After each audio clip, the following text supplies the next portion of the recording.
in the heart of the Eternal City, where emperors once ruled and legacies were carved in stone, the battle for Rome raged on. Lazio versus Roma, not just a derby, but a modern-day civil war, echoing through the ruins of the empire.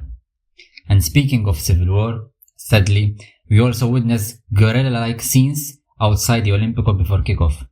Ultras clashing with police in tense moments that once again tarnish the image of the beautiful Italian game. A game we all love. A game, il calcio, we work so hard to celebrate. However, the show must go on, because on the pitch we had drama, grit and tactical shifts that defined another thrilling Serie A weekend. I am Gianluca Lia, your host, and you are listening to Tactics Imperivm, powered by Serie A Spotlight as always. Today, we are diving deep into the derby della Capitale and Milan's brilliance in Udine, the result of a bold formation change that sparked a comeback worthy of Rossoneri. And yes, today's episode is a bit longer. You will ask me why? Because I will be covering 2 matches instead of 1, and I want to make sure I explain some key tactical terms along the way. So, I invite you to buckle up and let's get into it. First, we start with the derby della Capitale. Let's bring the spotlight to Rome, a derby high in tension but low on goals. A tactical chess match, where structure trumped spontaneity. Before we break it down though, let's talk formations, because you will hear these terms a lot today. 4-2-3-1, 4-4-2. Why do coaches use the 4-2-3-1 formation? It's one of the most balanced systems in modern football, and when a coach mirrors the opponent with a 4-2-3-1, here's why. Man-to-man matchups, defensive solidity, and tactical flexibility. So let's break them one by one. Man-to-man matchups. This means that every player has a reference point.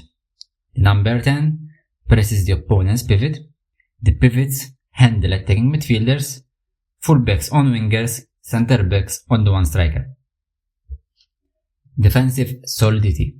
The double pivot protects the central zone, and the 3 up front behind the lone striker can either press high or drop into a mid-block, which means this system is super fluid centrally.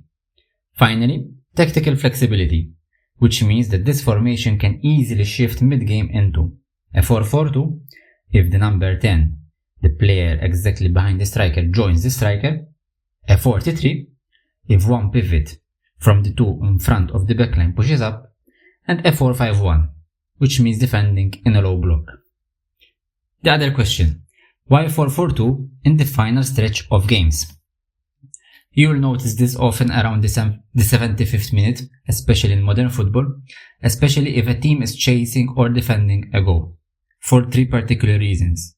Compact and simple. 2 solid banks of 4, which means the back 4 and the midfield 4, tight spacing between the departments, and easy to organize. Effective in transition. 2 strikers give quick counter options, one can hold, one can run behind. And finally, late substitutions fit easily. Direct attackers or ball winners slot in without overcomplicating the structure. Now, back to the match. Roma appeared to start in a 3-4-1 formation. However, Salamaker's positioning hinted at a more of a 4-2-3-1 formation to mirror Lazio's setup. And Roma lined up like this. Svelare in goal, Mancini and Indical centre-back, Selic right and Angelino left as fullbacks, Paredes and Kone, the pivots in midfield, and Pellegrini behind Dovbyk, with Sule on the left and Salamakers on the right on the wings, inverted.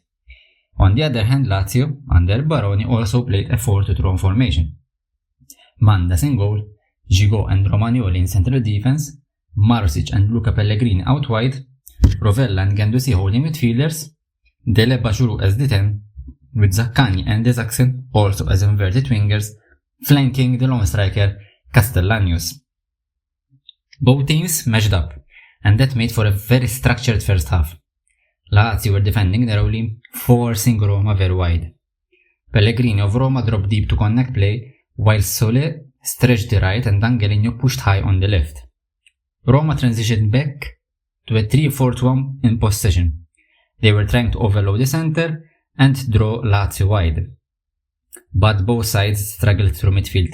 Paredes of Roma and Rovella of Lazio couldn't find any passing lanes, and Roma's Kone was trying to drive through pressure individually.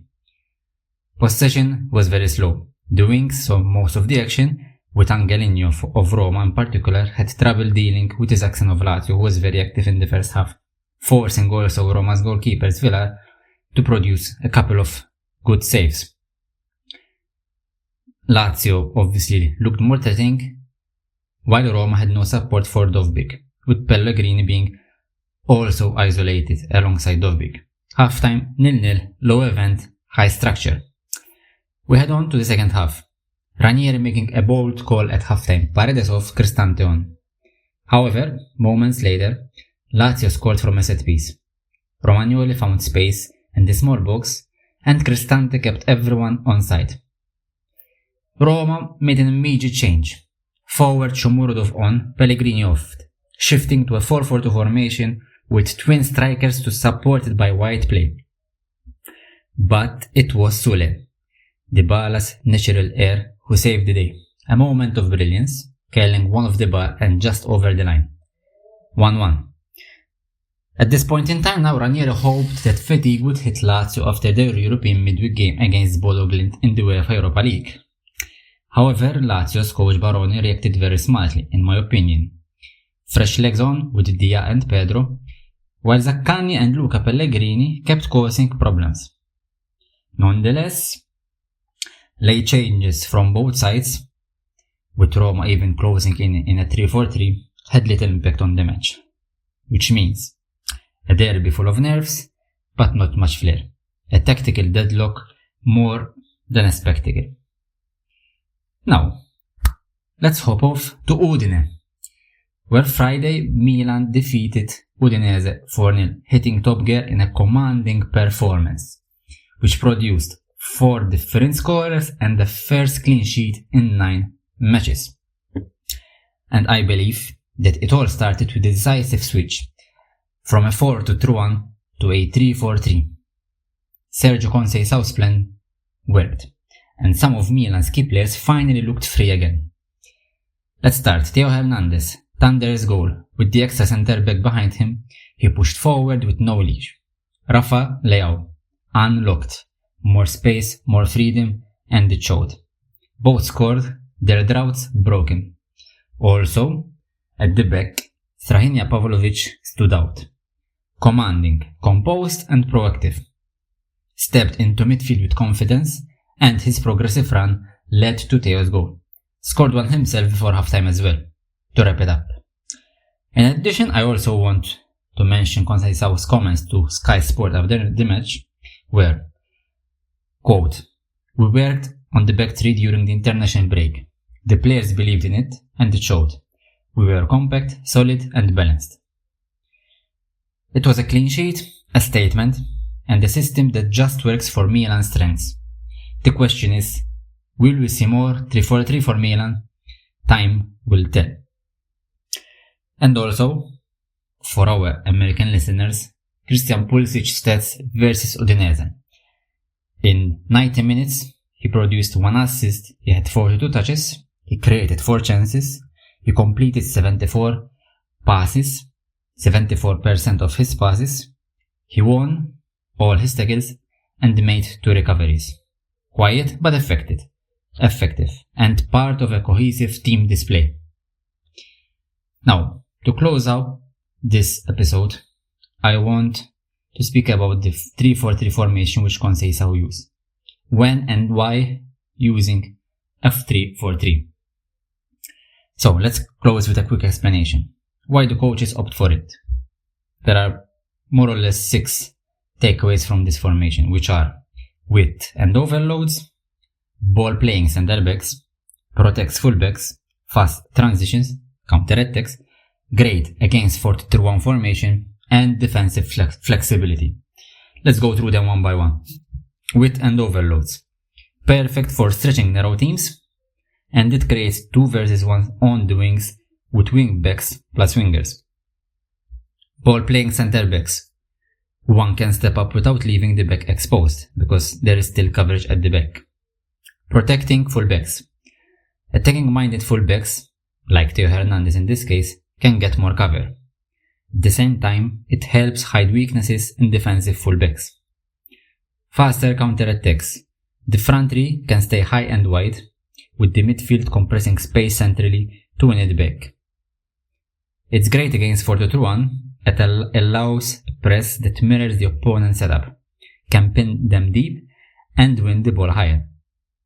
Defensive flexibility. It can morph into a 5-4-1 out of possession, compact but ready to spring wide. And that brings a wrap for today's Dive Div. If you made it this far, thank you, I truly appreciate it. Also, if you have enjoyed it, please leave a comment, drop some feedback, or send in your tactical questions for the next episode.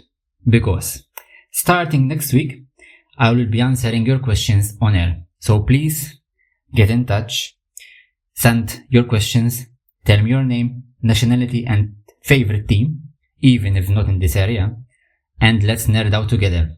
Until then, alla prossima!